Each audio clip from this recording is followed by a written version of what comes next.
Elon Musk just confirmed two major Tesla news stories. There's so much news for Tesla today. Let's go through everything. Yesterday's credit card data showed that only 2% of the people subscribed to FSD after their free trial, but Elon confirms that the take rate is much higher than 2%. But that's not it, there's more. 12.4 goes to internal release this weekend and limited external beta next week, roughly 5 to 10 times improvement in miles per intervention versus 12.3. Now, of course, that will improve FSD take rate, which will improve Tesla's earnings, which will improve Tesla's stock price, which will make it more people deciding to click the like button right now at this moment. Now, 12.5 will be out in June, and we'll also see a major improvement in MPI in this single stack. No more implicit stack on highways. Even James says a 5 to 10x over 12.3 would be incredible.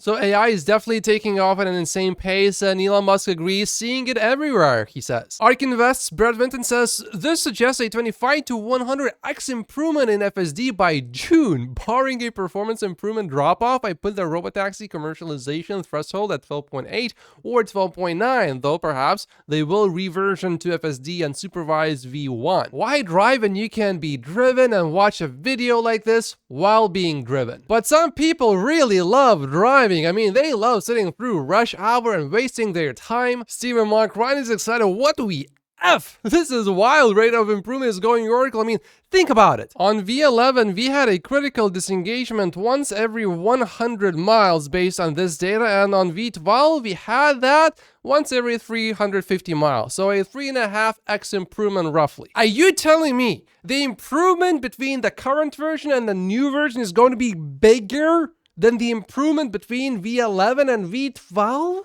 If that's true, what Elon Musk is saying, this is one of the most bullish things from Elon Musk recently for long-term investors. If this progress continues, soon people won't know what an intervention even is. If you look at EV stocks, they are down today, but without today's news, I think Tesla would have been down quite a bit more. So we are doing okay today compared to the other EV stocks. Oh, and check this out. Cybertruck is going to get FSD with V12.5, so that's in about a month or a month and a half, based on Elon's timeline, which actually in the last 2-ish months has been relatively accurate. The delays haven't been that big. So my guess is it's going to happen in early July or middle July. I recently had a talk with a friend who works for an auto OEM. He has been trying FSD V12 to do some research for his work and was really impressed with it. Without much prompting from me, he told me that their company's strategy was just to wait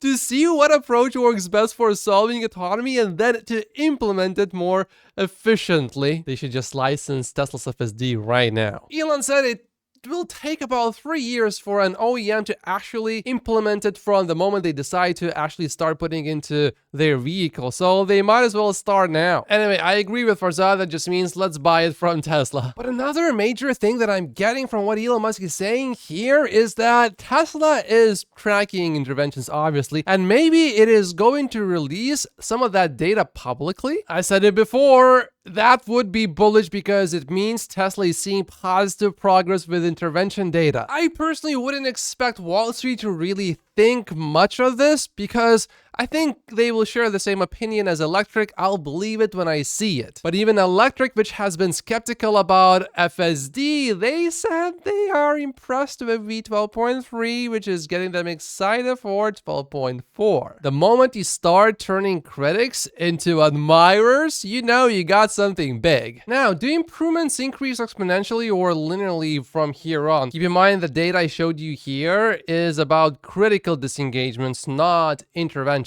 These two are different. Currently, depending on the road conditions and what's going on with the traffic and how difficult the roads are, I intervene roughly once every 1 to 20 minutes. And a safety critical intervention is maybe once every 1 hour. I think AJ makes a lot of sense here. In principle, it should be exponential in nature, similar to how humans learn to drive. However, at present, it appears that you also need substantially more and more data to eliminate the rarer and rarer edge cases. Only once you crack what resembles true intelligence or reasoning, you likely can improve without loads of data. A really smart system can figure out how to solve new edge cases without any training, just like humans. However, we are likely a bit away from that level. Speaking about that 2% FSD take rate, if it was far off, Elon probably would have commented on it. If they say nothing, it's probably not far off. But Elon explains, I don't comment on everything as sometimes I don't see it, and commenting on everything makes it easy to fish for information. The take rate is much higher than 2%. Please. So Omar successfully baited Elon into commenting on it. But I think what Elon really meant to say was this. I'm not going to read that out loud. Anyway, those of you who watched my full video yesterday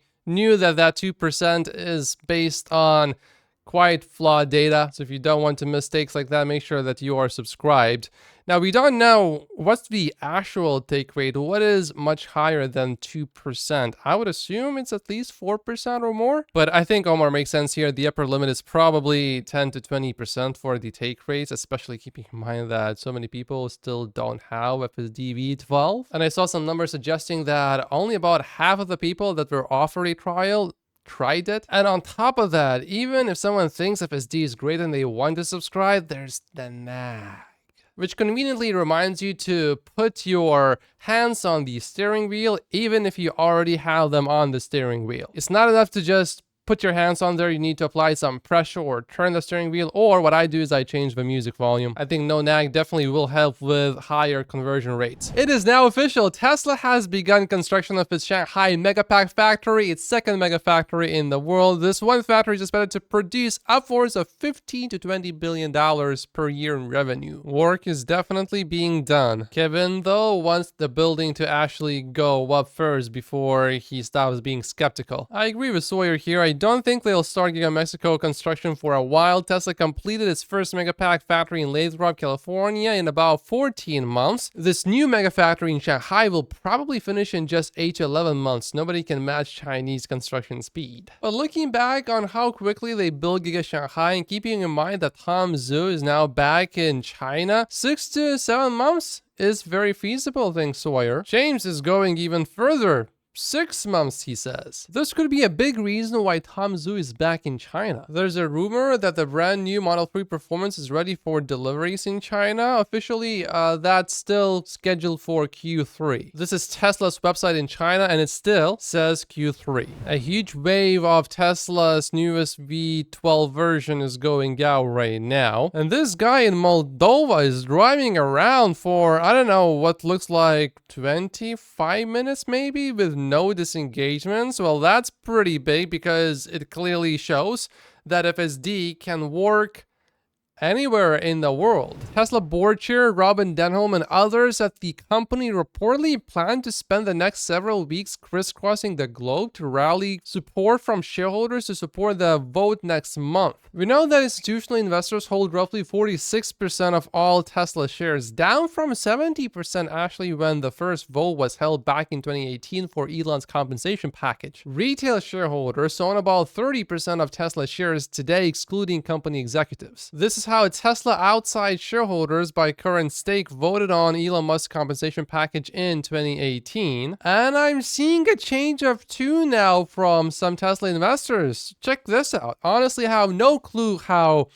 the vote is gonna go, says Sawyer. It could go either way, which is crazy to me. Just a few weeks ago, everyone was so certain that it will definitely get reapproved. AJ broke down some hypothetical scenarios with required key assumptions for the Tesla vote on Elon's compensation package to go through. Keep in mind that Elon cannot vote. I think it's pretty clear that many retail stock investors are not going to vote because some of them cannot even vote in Europe. It's very difficult with some banks and brokerages, but in pretty much every country there is at least one brokerage that does allow voting. So if you are able to transfer your shares from one institution to another, you still can vote. But check this out. Let's say 95% of the retail investors vote for reapproving, and I definitely don't think it's going to be 95%. Did you see Leo Cogman? He's rallying everyone to vote against Elon, and he's the biggest retail Tesla stock investor out there with billions of dollars in Tesla stock.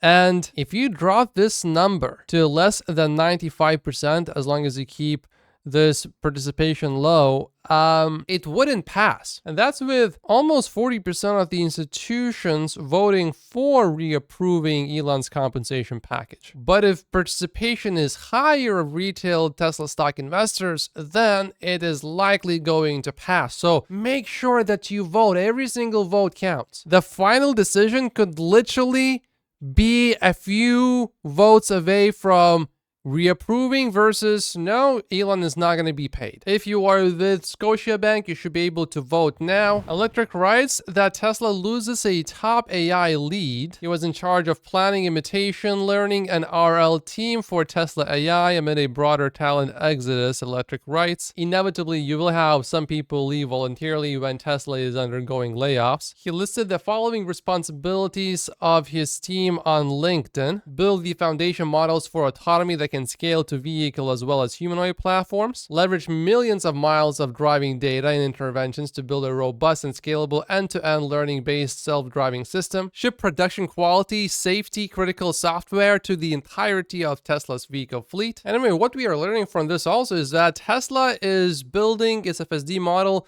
which will be applicable not just to vehicles, but to humanoid platforms. He announced that he is leaving Tesla to co-found the Bot Company, a startup to build robots founded by Kyle Vogt, who co-founded Twitch and Cruise. Elon did say that he needs to improve compensation for his AI team because everyone from everywhere is trying to poach Tesla's AI team with high compensation. And co-founding a company, that can result in hundreds of millions of dollars, if not billions in this case. So I'm not blaming this guy for leaving Tesla. You don't necessarily even need to have an actually functioning product. You just need to make a few prototypes and show some promise, and with that you can raise hundreds if not billions of dollars. And if you manage to take that company public before it even makes money, that's probably billions of dollars. Anyway, we only had good words for the Tesla team. As for Tesla, it has been an incredible 7 years building the best self-driving product on the market. You will love the upcoming versions of V12 and Ashley Smart Summon. The team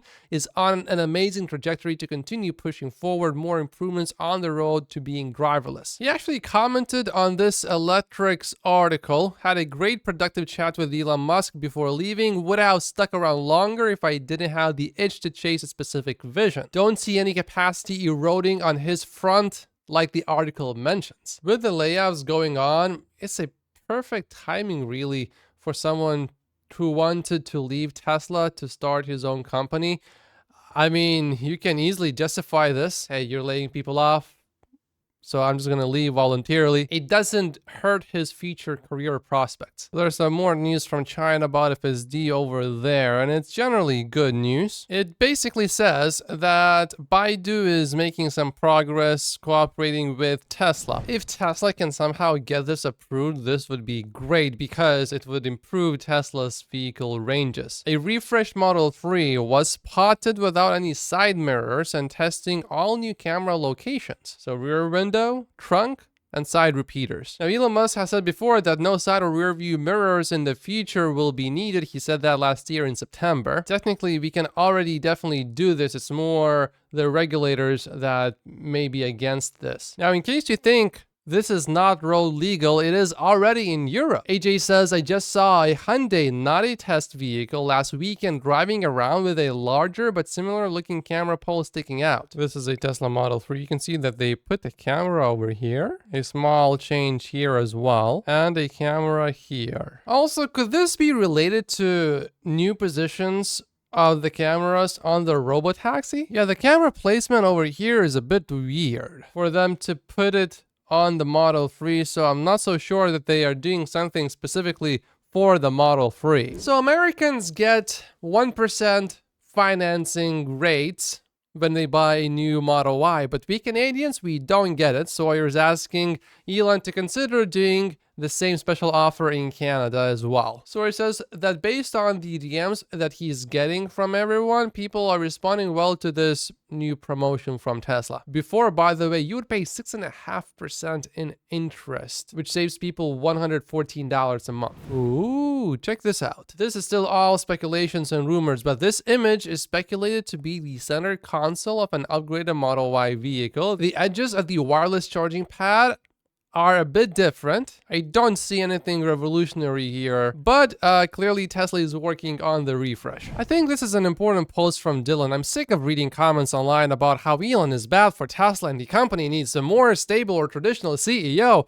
No, it actually doesn't. If anything, you need to go invest in a different company. Tesla would not be anywhere close to where it is today if it had some risk-averse leader calling the shots the past decade. Tesla still today would just be making Model S's and Model X's. Tesla has always been a high beta, risk-on stock with a mission of transitioning the world to sustainable energy. Doing so requires a bit of crazy. This doesn't mean you need to agree with everything Elon does, but if you don't like where the company is going, no one is forcing you to be a part of the ride. You can go invest in an ETF or a bond fund if you can't handle the ups and downs and uncertain times. The Elon bad programming is out of control and people have lost the ability to see the bigger picture. One thing I know for sure, it's going to be even more rewarding when Tesla is a multi-trillion-dollar company selling robotaxis and robots at scale profitably. If you are in the camp that thinks that will never happen, number one, you should not own Tesla stock, and number two, you're going to be on the wrong side of history in the end. I agree with that. And this is absolutely crucial. When this happens is less important than knowing that it is going to happen. This is a conviction you're only rewarded with after following, studying the company for years, not reading Reddit forums and legacy media headlines and watching Tesla bears on X. Tesla's market cap ceiling with a vanilla play it safe, don't rock the boat CEO would be significantly lower than what it is with Elon steering the ship, even if the direction at times in the short term doesn't make sense with the limited information we have. There's also clearly a massive amount of Tesla investors that FOMO'd in around the all-time highs and knew very little about the company and had the wrong expectations from the jump. Now they are reacting emotionally and looking to point the finger at anyone but themselves. I became a Tesla stock investor in early 2019, so of course, how I interpret some things are going to be a bit different from people who got in at the very peak. And when I put money into Tesla stock, I do it with an assumption that I'm not going to need the money for 10 years, just in case something really bad happens, because eventually I believe Elon Musk is going to turn things around and the stock is going to rally inevitably again. It's just a matter of time. And check this out. Elon Musk is saying Optimus will be amazing. What did Elon see? I thought he was maybe replying to someone else's post, but no, he put this on his main timeline and it already got 31 million views. I would definitely want to see a video of whatever just happened. If you really have low tolerance for risk, you should probably look into some portfolios like Golden Butterfly. The perpetual withdrawal rate, meaning you never lose the initial investment, sits at 5% per year based on a 40-year time period here. In the meantime, the classic 60-40 stocks and bond portfolio, yeah, that sits much lower at just 3%. And you have many 10-year periods where you might not do exactly great. Not really the case with the Golden Butterfly. I'm not saying invest your money here, I'm just giving you options. In fact, when my friends ask me, Matt, should I invest money into Tesla stock? By default, I always tell them no. And then a few of them come back to me days later, weeks later, oh, but this, and this is gonna make the stock jump, so I think it's actually a good investment. But only a few do that, because most say, oh, okay, well, okay, I don't want to do hours and hours and days and weeks and months of research, so I'll just forget about it. And it's not just about knowing everything that's happening and experiencing FSD and modeling it. It's also about being extremely emotionally strong, which definitely most people are not. This is super interesting data from Cox Auto EV study. 72% of people considering an EV know someone that owns one versus 17% of people considering that don't know someone. This generally points in the direction that the more EVs are on the road, the easier eventually it is going to be to sell them. Right now, we are just going through this period where early adopters already have EVs, and now we need to target the mainstream. And this is wild. Of people considering an EV, only 29% are aware of federal battery regulation that guarantees an EV/hybrid battery will last 8 years or 100,000 miles. 86% of folks considering an EV are more likely to buy one because of said regulation. Of those considering an EV in the next 1 to 2 years, 98% of them could be enticed to purchase an EV earlier if they were cheaper. Shockingly, nearly half aren't familiar with the EV tax incentive. And Cox Automotive expects 79% of the buying public in the US to consider a new or used EV within 12 months by 2028. Speaking of wild things, this Ford pickup truck driver takes a back seat literally at 80 miles per hour on cruise control. What's wrong with people? And why isn't Dan O'Dowd criticizing this publicly like he is criticizing Tesla? Now, we know that the US is about to quadruple EV tariffs up from 25 to 100%. And AJ says what markets appear to not yet priced in is that the EU is likely to take similar measures. Stocks of Chinese automakers have barely moved yet. Now, Polestar is supposedly going to be affected by this, says Sawyer, but Polestar 2, which should be manufactured in South Korea and exported to the US, likely is not going to be affected. But it's not like Polestar is doing well anyway. Elon responded to this post from Farzad. The US says, here you go, China, please make everything for us so it's super cheap and we can buy it all.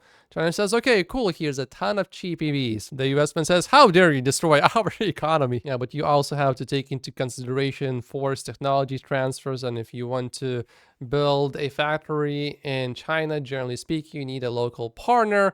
Tesla did not, so that was good. But it's not like if you want to build a factory in the US, you have to, it's mandated to do it with a company in the US. No, you can just own it and build it yourself without partnering up with a US company. Therefore, you can avoid technology transfers. But Elon says China is awesome. Those who have not visited have no idea. Compare high-speed rail there and here. This is the first Cybertruck that I have seen with actual serious damage. And I'm pretty sure whoever was in that Cybertruck was very happy that he or she or they were in the Cybertruck. Even these doors got destroyed. So you know how the strike expanded in Sweden against Tesla? The irony is that Sweden is one of the very few countries in Europe that is keeping pace with Q1 so far this quarter. Well, this is good for investors. US Core Consumer Price Index came in at 3.6% for April, right in line with expectations. After 4 misses in a row, this is a positive. This is the lowest core CPI since the start of the inflation cycle. Lower inflation makes interest rates go down sooner, making stocks rally. Xiaomi to add a second shift in June, boosting SU7 plant capacity to 20,000 EV units monthly. So they're doing all right so far, it seems. Xiaomi delivered 10,000 SU7s within 43 days of its first delivery. That's it for today's video. Make sure to click the like button so that we can make sure that there's no shadow ban on this channel. Here's another video from my other channel showing that